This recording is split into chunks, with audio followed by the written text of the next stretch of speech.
to kind of switch gears, and now we're going to talk about something that I've had a bit of a passion project for the past few months. Quick disclaimer before I get into that, though: 2 small children running around, make sure they don't steal food, because they're fast. That one doesn't run yet. Yeah, that one doesn't run yet. Mine, though, is somewhere. He escaped with your wife. Okay, don't worry about it until he comes barely. So before I get into it all, I want to also just talk about what motivated this for me. And that was a conversation, strings of conversations I've been having with my bosses. So with the rise of AI in the past few years, people have begun having a lot of questions about what it means to be rational, what it means to have a mind, to think, all that kind of stuff. And what's the difference between us and machines? So, my boss happens to think that AI is basically, in his words, a cheap parlor trick, where it's not really intelligence; it's just this deterministic machine operating on its training set, right? And so my boss is what we would call a reductive materialist, where he believes that everything is ultimately reducible to matter and motion. There is no non-material stuff, and so the mind or the brain, or the mind is just a emergent property of the brain. And so I was talking to him about this, and I asked him, well, if you think that AI is just a cheap parlor trick merely because it's this deterministic system acting on its training data, then, well, aren't all of your life experiences, don't those constitute your own training data? And aren't you just this purely materialistic, deterministic system? So when if you're saying that it is not intelligent because of those reasons, then what does that say about you? And he did not like that too much. And so he went off and thought about that, and so we've been having conversations back and forth since then. A question he asked me, which is more what we're going to get into tonight, was, well, if I were to somehow perfectly reconstruct a brain, maybe not necessarily out of biological, carbon-based matter, maybe if we do it out of silicon or out of anything else, perfectly neuron for neuron, reconstruct a brain, why would I not have a mind? Why is that not just a mind?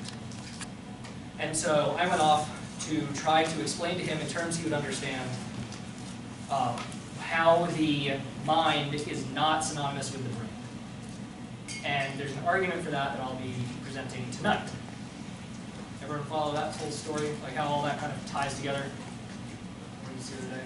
Yes? Please read. Okay, so before we get into the argument, there's some prerequisite pieces of information we need to cover first, because they're things that the argument actually relies on. All of this, by the way, is inspired by a book that a philosopher by the name of J.P. Moreland wrote sometime last year. Anyone here familiar with J.P. Moreland? A few hands. So he is one of the more prominent what we call philosophers of mind. And he wrote a book called The Substance of Consciousness. Spell consciousness.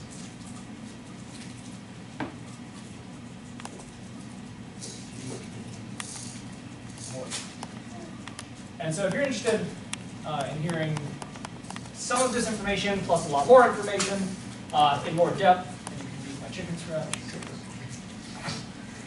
then you might be interested in that.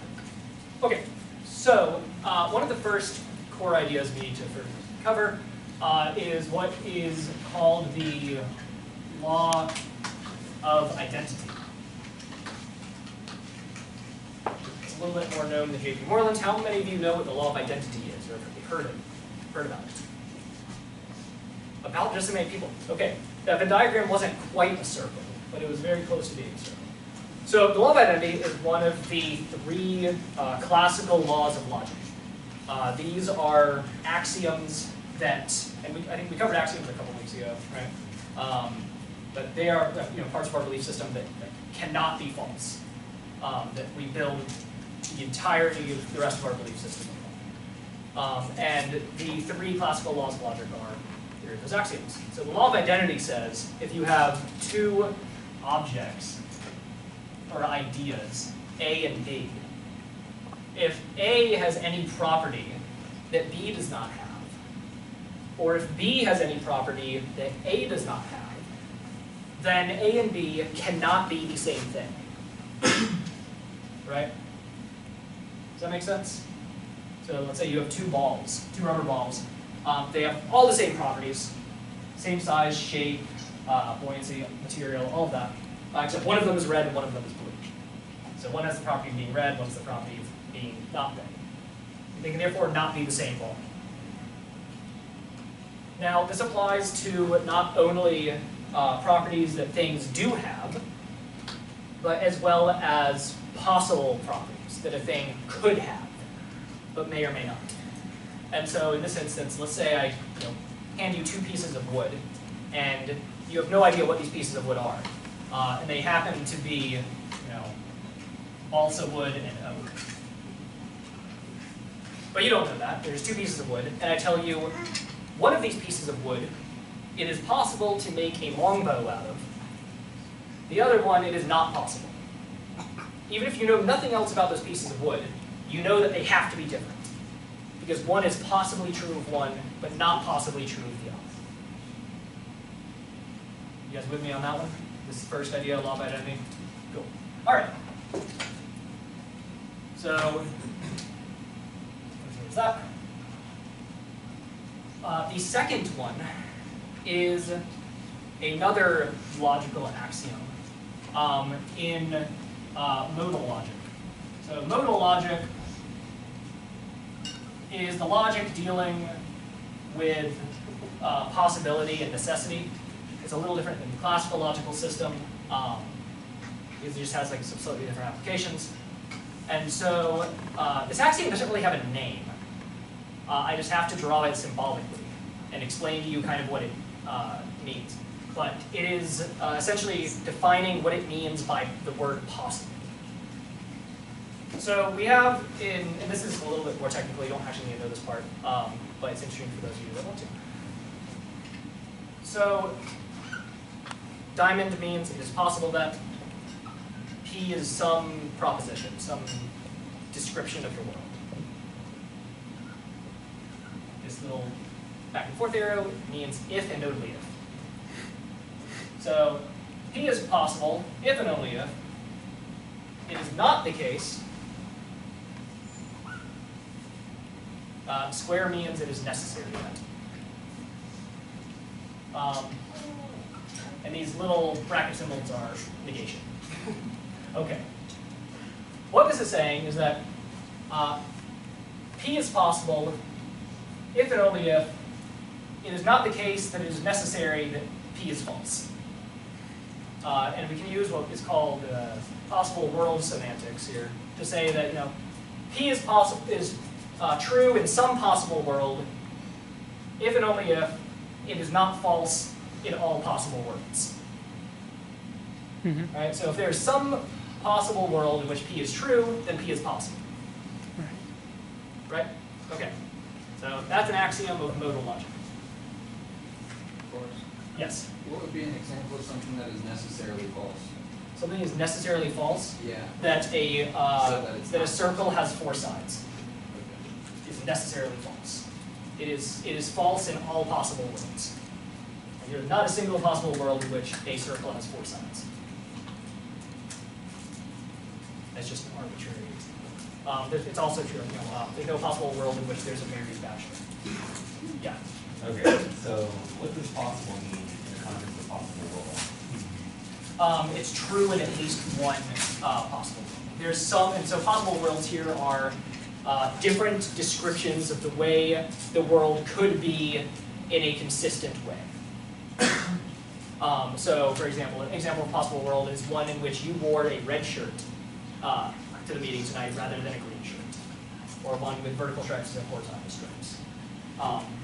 A not possible world is one in which you have things like a married bachelor. Yeah. Cool. Okay. Next, we're going to talk about is called the principle of indifference. And all of this is bridging the gap a little bit from the last conversation we had where we talked about axioms, properly basic beliefs, the different kinds of argumentation. Like we were in that meeting talking about building up our, what we call our epistemic system, our system of how we know what we know. And I wanted to bridge that with some actual real world application. And so we're talking about some things, like we talked about axioms, but more in the abstract. So these are actually two examples of axioms. And now we're adding some principles to our epistemic system as well. Everyone cool with that? This is the more dry part of the presentations, because it's something we kind of have to get through, because otherwise the argument itself doesn't really make sense. You're like, yeah, I don't get it, this is stupid. Right? Okay. So principle of indifference is kind of similar. It's related to this modal logical axiom, which is, and it says that if we don't know whether or not something is true, one way or the other, then we should assume at the very most that it being true or false, each one has like equal probability. Like, it could be true, it could be false, and they're both as equally likely to be false. At the most that, at the very least, that both options are possible. So even if it's a 1,000,000,000,000 to 1 odds, at least it's possible, right? So we would said another way, we're not going to say that something is impossible unless we actually have good reason for believing that it's impossible. Cool. And if we have no good reason for thinking it's impossible, which is what this is saying, then therefore it's possible. Yeah, there you go. Is that kind of related to Schrodinger's cat? Yeah. Like, Schrodinger's cat be kind of an extension of the principle of indifference? Epistemically, yes. Yeah. So, and Schrodinger hated Schrodinger's cat, by the way. That's just the historical thing. So Schrodinger's cat is talking more about epistemology. This is something people confuse a lot. So I'm going to get on my high horse about it for this one moment. Sure. Or on my soapbox. So people try to take that to say that the cat, ontologically, like in reality, really is both alive and dead at the same time, right? So you have like this actual contradiction in reality. But what it's really trying to say is that we just don't know. It's epistemically, it's both alive or dead, because there's absolutely no way to know. Like Schrodinger's cat, because it's the poison capsule that's inside of the box of the cat is triggered based off of some radioactive decay, which happens with complete randomness. You don't know at any given moment whether or not the cat's alive or dead. But in actuality, ontologically, it is either alive or dead at some point. So yeah, but they are applying the principle of indifference there.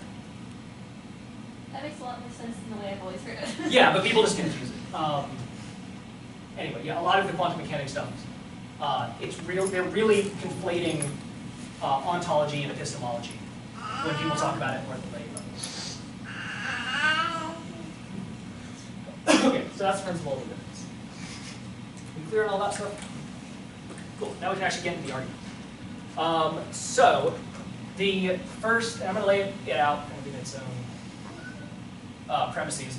Anyone familiar with syllogisms? Cool, okay, a lot of you. So like syllogisms, like, if A, therefore B, A, B. Therefore B. It's just the more formally laying out of our argumentation. All right, so you can either give arguments in like paragraph form, kind of like how we're doing a little bit with this, or you can lay it out more explicitly, and then you can analyze like each premise, and things are just a lot more clear that way. And so we're going to be doing that. And what I'm going to do is give an argument for the mind being a different thing than the brain.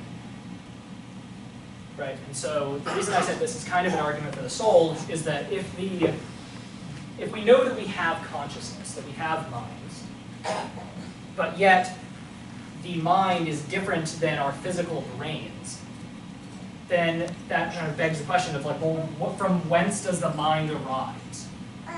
And it seems like the best explanation for that is some immaterial part of us that the mind is, at the very least, a property of.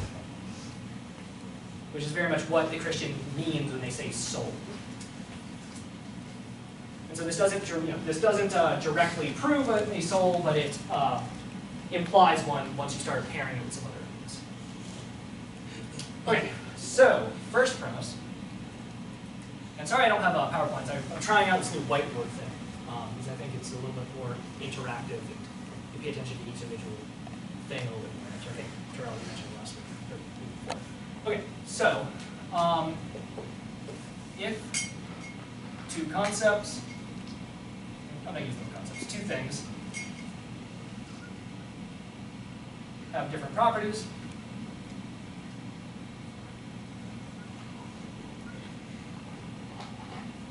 they are not the same thing.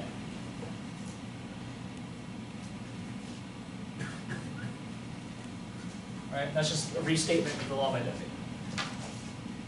Two.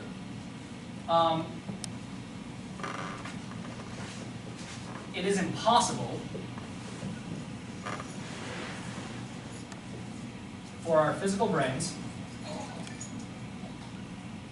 and I know this is a little redundant, the physical brains part, but it's just kind of driving home the point that we're talking about the physical thing in our skulls, because people conflate brain and mind a lot, so it's helpful to this one. It is impossible for our physical brains to endure past death.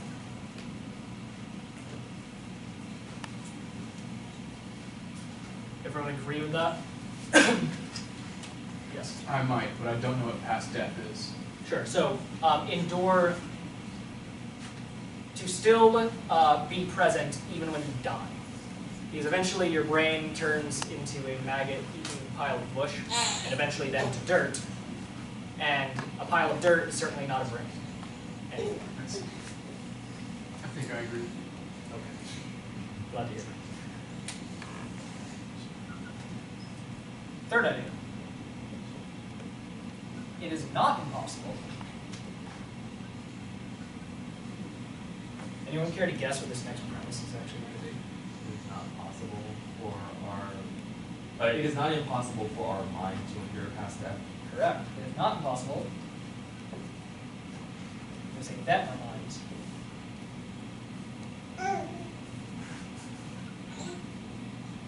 endure past death. Another way to say that is that it is possible. The reason for believing this You're getting an L on both impossibles. wow, I get what I get for having a chicken cracker. Just like flying along. Thank you. Yeah. The reason we say it is not impossible is because we lack any reason for actually believing that. So remember this axiom here. It says basically if you don't have reason for thinking that something is impossible, then you should think that it's therefore possible. So pairing that with also the principle of indifference, which says roughly the same thing, just in slightly different terms. And so unless we have a strong argument for believing that minds enduring past death is impossible, such in the same way that we know that physical brains enduring past death is impossible, or that four-sided circles are impossible at myriad asteroids, that kind of thing. Unless we have some kind of proof or argumentation, then this axiom and this principle would say that we should assume it's possible, unless proven otherwise. And this is how it is with all argumentation, right? You construct these premises, you put them in an argument, and someone can always say, well, that's true as far as we know today, but what if tomorrow we come up with some reason to think that premise 3 or premise 2 is different? To which I say, well, then we'll deal with that tomorrow. But I can't deal with today with what I don't yet know until tomorrow. Right? And that's just generally how we approach life. Right? We don't try to reason with unknowns. We reason from what we actually do know, which is what this is doing. So, if two things have different properties, they're not the same. It is impossible for our physical brains to endure past death. It is not impossible that our minds endure past death.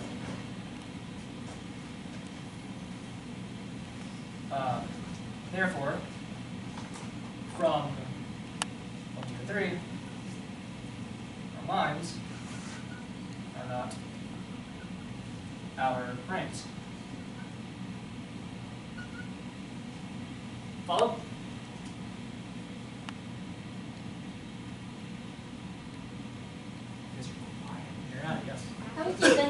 define a mind. I don't know if that would be something that you have to do after point 3 or after point 4, if it doesn't really matter. But I'm not sure it really matters exactly how you define it. Generally, people know what you mean when you're talking about a mind. You know, it's the part of you that does all the reasoning, has consciousness, has thoughts, you know, has all those kinds of properties. Which someone could say, well, you know, the brain has all of those properties, right? Like maybe it's your brain that has, you know, does all the reasoning, has all the thoughts, blah, blah, blah. Which is why I didn't write any of those properties of the mind up here. The property of the mind that I gave, and there's another one we're about to talk about as well, is this at least possibility to endure past physical death. Now, what's great about this argument that is that you don't even have to show that our minds do endure past physical death. You have to show just the mere possibility of it. And once you've established the mere possibility of it, it follows that the mind exists. The way that you would have to defeat this argument is to show that it's impossible that our minds endure past physical death, which is essentially showing that naturalism is true. And so the person that wants to defeat this argument has this extremely large burden of proof that they now have to shoulder, which no one has really been able to do. So, yeah, people look at it at first and think, well, this is kind of a stupid argument. But then when you realize the nuance of it, it's only mere possibility that makes the argument go through. Like even if it's like 10 trillion to 1 odds, doesn't matter. And again, we're not really talking about odds in that case. Like, I don't want us to confuse statistical probability with possibility, because those are two very distinct things. But I think you get what I mean in way of analogy. All right. So, yes, Joe. So my impression was when you wrote down the logic axiom, that was for something with an ontological truth value. Is that correct? Yeah. Okay. So, Yeah, so we're talking about, you know, the possibility of something happening in reality. so when we with premise 3, when it says it is not impossible that our minds endure past death, are we making an ontological statement or an epistemological statement? Both, actually. So ontological in the sense that we have no like metaphysical reason for believing that it's impossible, and epistemic in the sense that we have no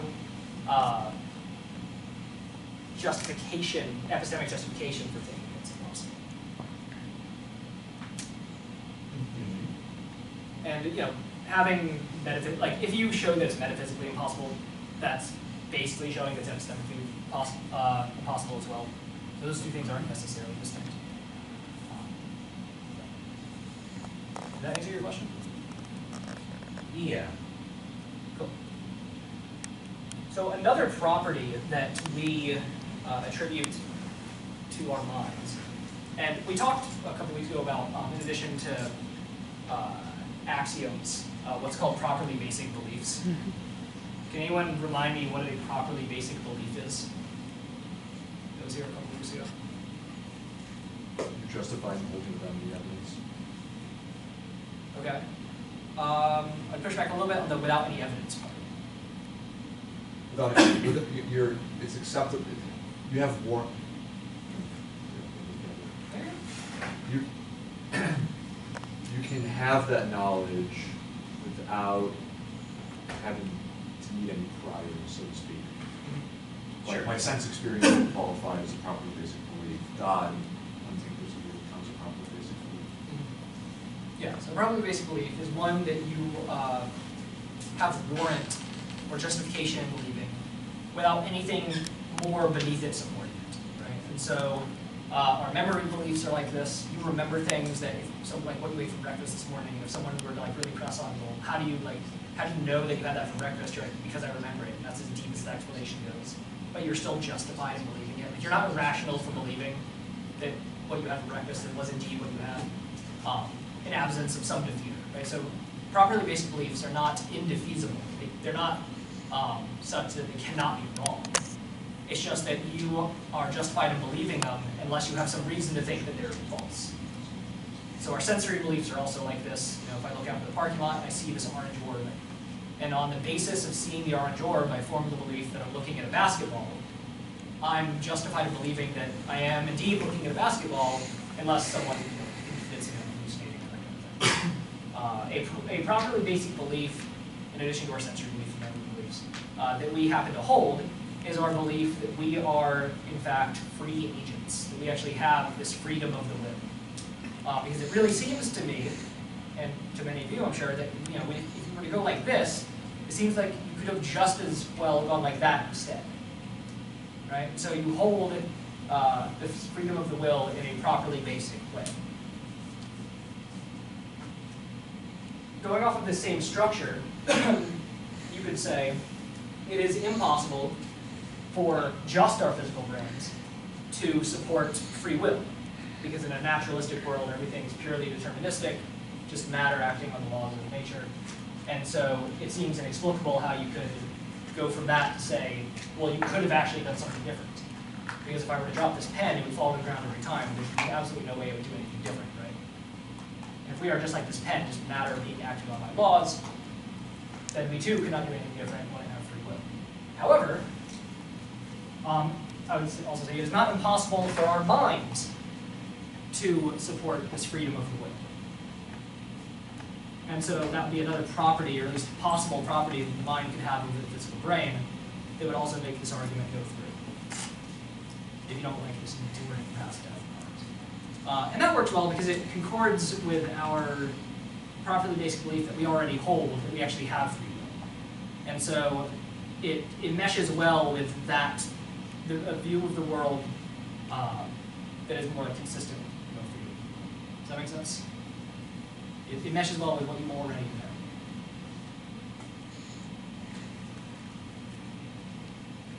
It's quiet now. It's not this quiet 2 weeks ago. What happened? Yes. So how does this relate to the existence of the soul?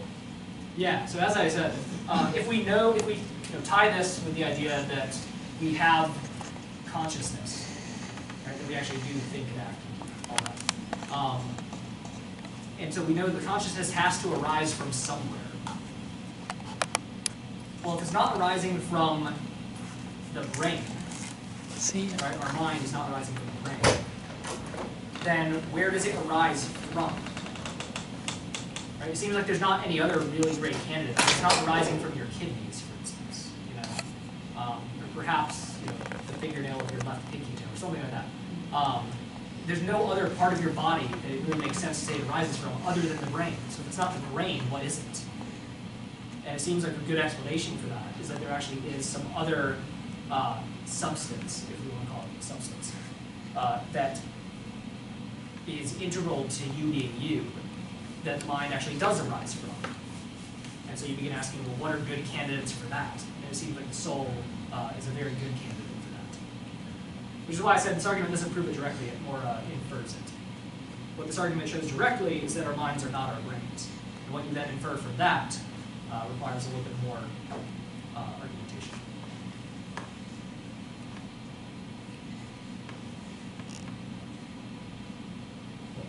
Well, that's actually it for the presentation for tonight. I expected more pushback and questions and other things. Charles chomping the bit of that opportunity. Premise 3 is bothering me. Oh, I know it is. Yeah, that's the contentious premise, right? Yeah. Yeah, that's the same premise that bothered my boss as well. That's because that's the premise, like everything that bothers the naturalist, right? If you're a naturalist, premise 3 is going to bother you. All of us accept premise 2, because we're like, yeah, of course, right? Once something like a brain turns to dirt, it's no longer a brain. So this part, that's the one that people do not like, who are trying to avoid this conclusion. Like, that's the one that you have to attack. I mean, I'm not trying to avoid the conclusion. I mean, even before, I already knew the conclusion was going to follow from that. But sure. Well, avoid like the conclusion in the sense that it would, for the naturalist, it goes against their worldview.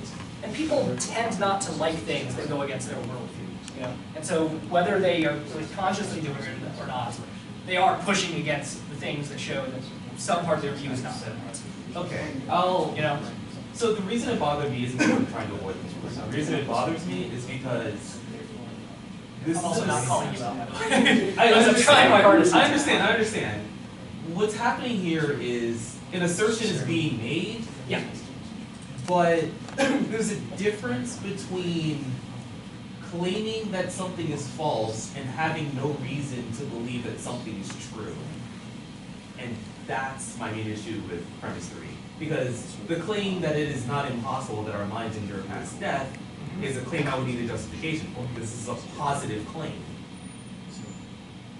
Not quite. All saying, How? so we're not saying that something is true based off of, like we're not really making an argument for something being true. We're directly applying this axiom to say that if it's not impossible, right, therefore it's possible. And we don't have any good reason to think that it's impossible. But that's the thing. You Yeah, I say think you're butting up against the axiom. No, it's the fact that you're saying it is.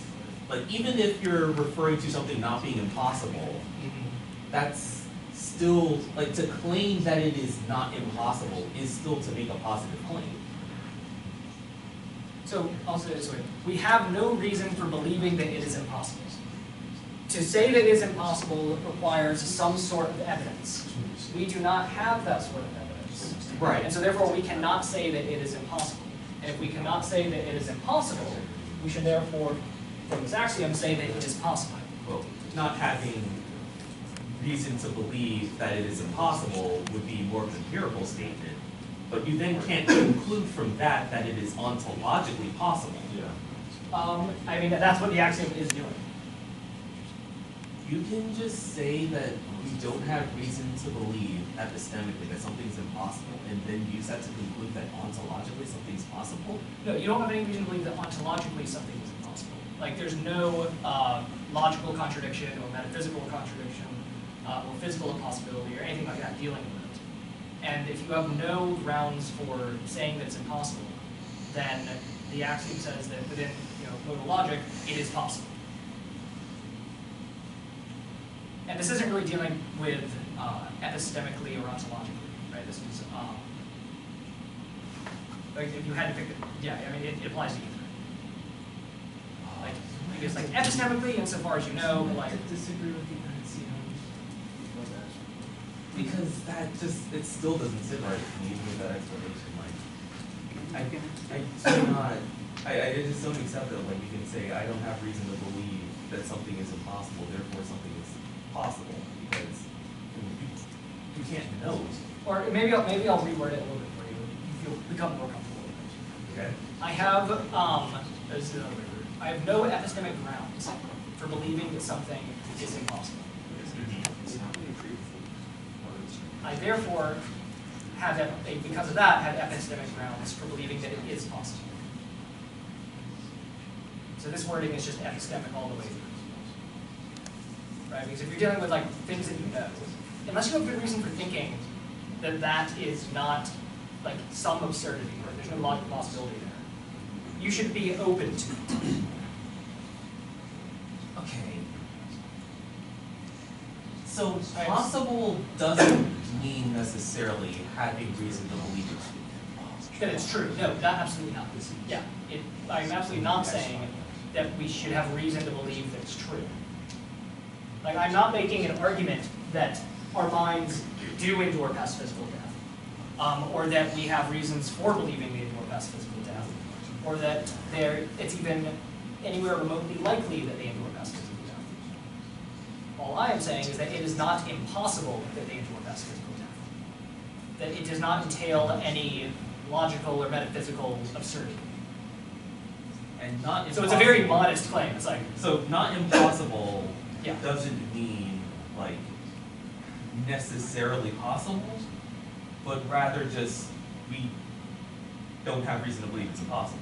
So leaving it open to like discovery, whether it's impossible or possible. It's leaving it open to the fact that you can still, he doesn't have a reason to believe it's impossible.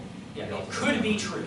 Yeah. That's another way of saying it. Not impossible means that it could be the case. There's no reason for believing it either way, Mhm. so it could just go either way. Yeah, It's it up is for true in discussion. some possible world. Now, a much stronger claim than that is to say that no, this is not possible in any world. There is no world in which the mind could endure past physical death. Yeah, this is. And you see how that like requires way more evidence and argumentation than saying it's at least possible that's the case. Julian, you had a question. I can see somebody accepting this argument, but then still saying, yeah, but the mind originates with the brain. It's something separate, but it has its origin in the brain. It relies on the Yeah, brain. I don't think that there's much of a meaningful distinction between saying that the mind is an emergent property of the brain versus the mind that just is the brain. Okay. Yeah. I think this is just the first time I've heard possible use in this context. Possible, not necessarily that you believe that something actually can happen, but rather just not having reason to believe that it can't happen. Yeah, well, why do you believe, so, those are kind of the same thing, right? Because if you believe that something can't happen, right, then you don't believe that it's possible. Yeah. But if you believe that something can happen, then you do believe that it's possible, Yeah. right? But I wouldn't necessarily. Like, not thinking that it can't happen, so like, you're saying it's like, it's not possible, No. right? But of course, that just evaluates to it's possible. Well, when I say something's possible, I don't base it merely off of the fact that I can't demonstrate that it's impossible. Because possible for me feels like something I would want to justify. Yeah, that's just not how epistemologists and people working within modal logic define it. I mean, you're going off of a different definition or standard of possible. That's basically what I'm saying. Yeah. What's the standard of human reason? It's grounded in reason and reality, as opposed to this is more just conceptually. Yeah, I think as a general rule of thumb, anytime you find yourself butting up against an axiom, that might be an area that needs a little bit more evaluation. Yeah, and I would like to. Yeah, no, yeah, absolutely. It's possible. So Any other questions? I have not. God, freedom, and evil. I am. Where he's offering like, he's essentially just saying, this is possible, it's not a logical contradiction. To resolve this problem. Sure. That's all. Oh, yeah. It's a very modest argument. I am familiar with that argument. Yeah, it's a very modest argument. Yeah, he does a similar thing. Dealing with problems where, so basically he shifts the burden of proof, saying that, like, there's no way that you can support the, let's not attack the mic. The idea that it's impossible for God to have some reason for allowing all people, some world justifiable reason for allowing all people in the world. He's just saying that his argument isn't logically necessary. Yeah. Yeah, you're right. It is a very modest argument. I think the modest arguments are ones that I actually find fairly amazing. Because if you can like argue something that big from modest premises, that's just kind of really fun. Yeah. I don't remember the previous answer, but what is a mind? What is a mind? It is the thing that consciousness arises from. What gives us the capacity for reason and freedom of the will, and all that kind of stuff. This argument itself doesn't rely on the exact definition of what the mind is. It kind of presupposes that we know, at least have some kind of intuition of what we're talking about when we talk about minds. I don't know what that. And that's like, what exactly are like the necessary and sufficient conditions for something to be a mind is something that's hotly debated in the philosophy of mind. There's actually, there's an entire philosophical field dedicated to it. Is there another more forward argument for the existence of the soul? I like to argue it just from the existence of free will. Okay. And so, a good resource for that is a website/ministry called Free Thinking Ministries, and the guy who runs that, his name is Tim Stratton.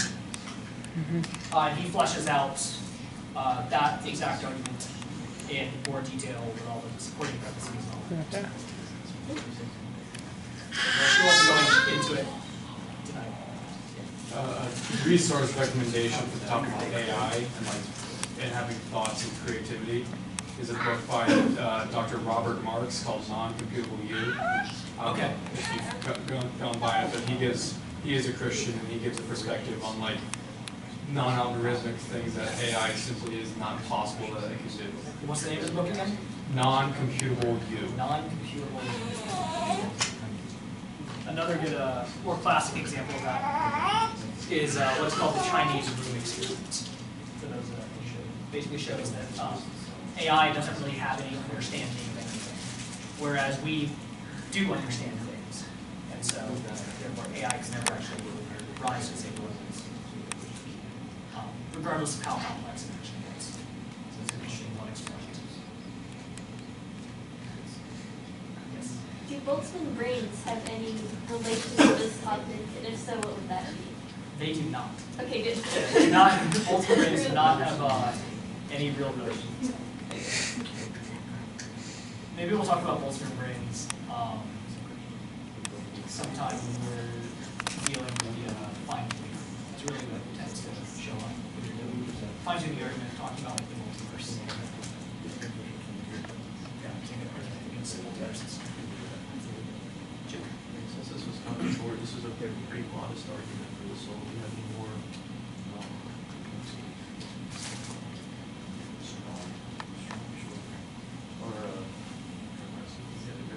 stronger or aggressive arguments? So there's the one I mentioned, dealing with free will. Not really, not off the top of my head. Dealing with the evidence for the existence of the soul is something that I haven't really had to defend too often before. Right. And so I haven't fully developed the repertoire for that.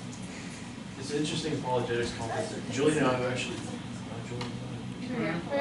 sorry, there it is. We were talking with a girl earlier at the table, talking about, do people have souls, etc. Right. She was kind of making a distinction between the soul and the spirit. Yeah, so we were getting into topics like that, just applying this back to the apologetics context. Convincing people of the soul in a Christian context. Yeah, so here's an interesting tidbit. The name of the book escapes me, but it's at least referenced in this book. As it turns out, there was this study that was done like cross-culturally, where young children were asked if they, essentially if they thought that they were what we would call like dualists, like that there's some immaterial part of them. And unilaterally, what they found was that the children believe that they have souls or some like non-physical part of them in a properly basic way, and they only lose that belief through being indoctrinated out of it. So you actually have to be taught that you do not have a soul, and if you're not taught that you do not have a soul, you will likely come to the belief yourself that you do, without even having been taught that you do. It's just a belief that you naturally do. And I think the fact that that's held in a properly basic way as well as soft evidence for the soul existing. So we happen to know that we have souls. I know that you said you don't think it's reasonable to believe that the mind is an emergent property of the brain. Is there a way you go about proving that? A way to provide evidence for that? Yeah, so it's not, I didn't say that it was unreasonable for the mind to be a emergent property of the brain. Oh. I just said that if you say that the mind is an emergent property of the brain, there's no real distinction between that and just the mind being the brain. Okay. Now, for reasons for thinking that it's not just an emergent property of the brain, like just operating from an entirely naturalistic framework, I think the argument from free will is a good defeater for that. How so? Because if we suppose that we actually do have free will, and then you would say, well, if naturalism is true, from which the mind just is emergent property of the brain, then the brain is purely deterministic, so therefore the mind would be purely deterministic. But however, if the mind is purely deterministic, then we can't have free will. And so you end up in a contradiction. Well, we have free will, we don't have free will. That's how you know that one of your priors is wrong. Okay. However, the prior that we have for thinking that we have free will is a far more obvious, like I would say, epistemically justified prior than saying that naturalism is true. So, yeah, Charlie. So, let's suppose for a moment that in reality a mind really is like identical to a brain. Sure. Yeah, it's just emergent properties of the brain. So, the only difference between the two would be that in one case we accept that it's impossible to endure past death, and the other we can't accept because we don't know. Like let's suppose like the mind is identical to the brain, but we don't know that it's identical. Yeah, and I wouldn't even say that's the difference. Like, that's the difference that we talk about. That would still be an argument that our minds are not our brains based on the structure of this. Sorry, give me one moment. I want you to repeat that, but I'm not just entering fight or flight for a second. Slow it down. Yeah. Okay. All right. Well, good. We're in there. Okay, start that over. Okay, Sorry. so I was saying that the scenario I set up is one in which minds and brains are identical. Sure. The only difference between them is one of them we know it's impossible to endure past death, the other we don't know that it's impossible to endure past death. Sure. Based on the structure of this argument, even though the minds and brains are ultimately identical, the argument would still conclude that our minds are not our brains. Right, yeah, so you result in a contradiction, right? So here, I'll spell it out, and this is going to be fun. So,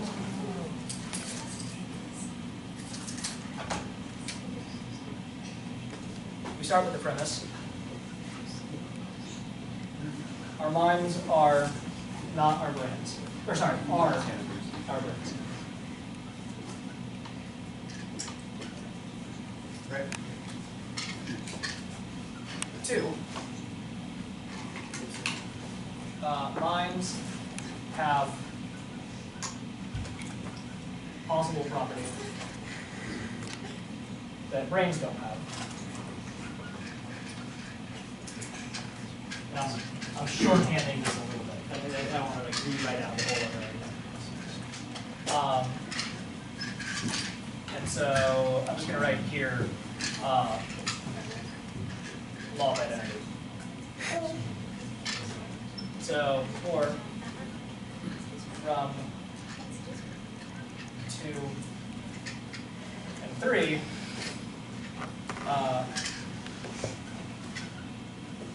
minds are not equal to our brains.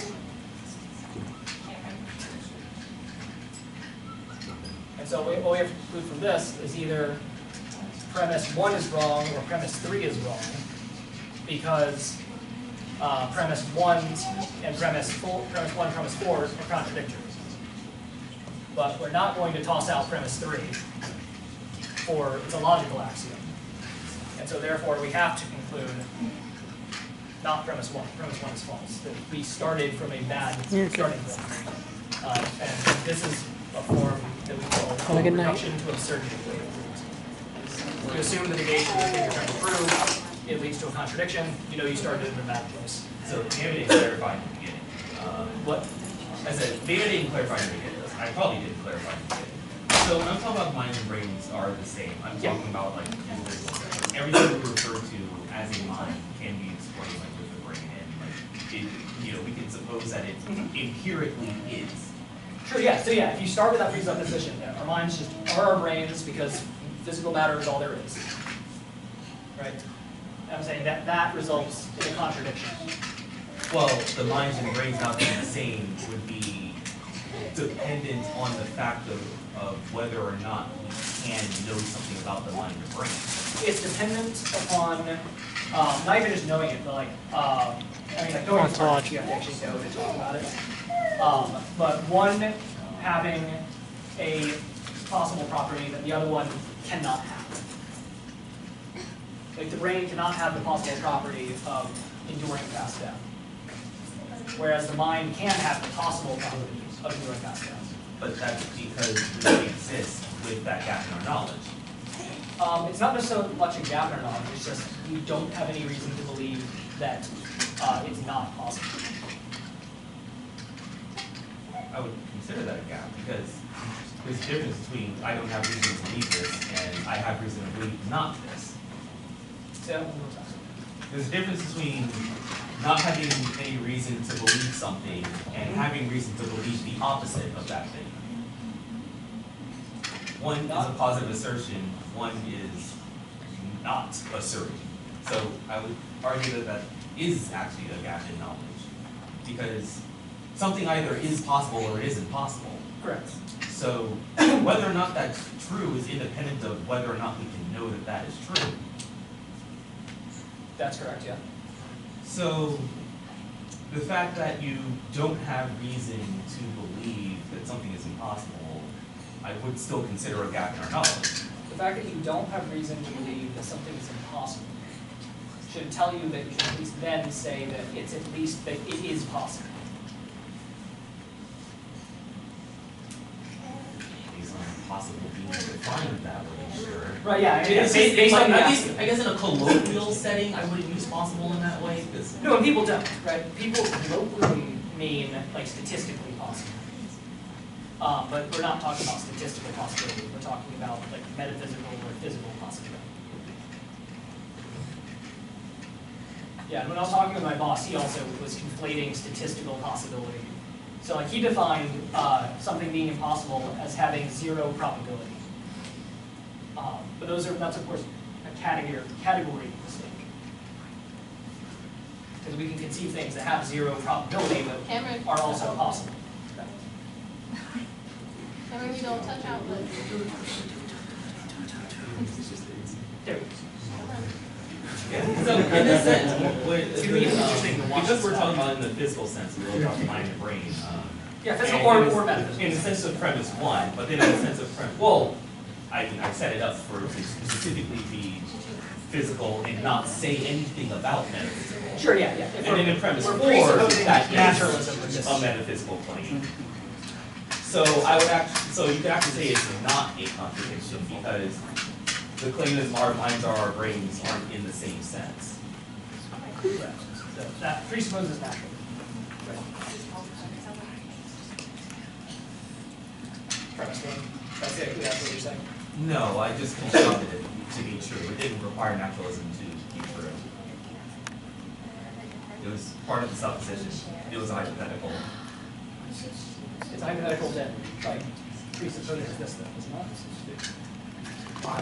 What, the Why would it presuppose it? I just made the claim that our minds are our brains. I didn't say it was because of anything. Okay, sure. It was just by construction. Sure, okay. And I'm saying that in premise 4, when we say our minds and our brains are not the same, the fact that it's tied to possible property means that we're talking about it in a metaphysical sense and not in an empirical sense. Or a physical sense. Like So- it doesn't define the sense. Right, the fact that it's It doesn't the define the point sense is, in in the same one way that sense, premise it's 1. physical, and in one sense, it could be either physical or metaphysical, and that's why I'm saying, like, because they're in a different sense, because one has the property of only being physical, and one does not have the property of only being physical necessarily.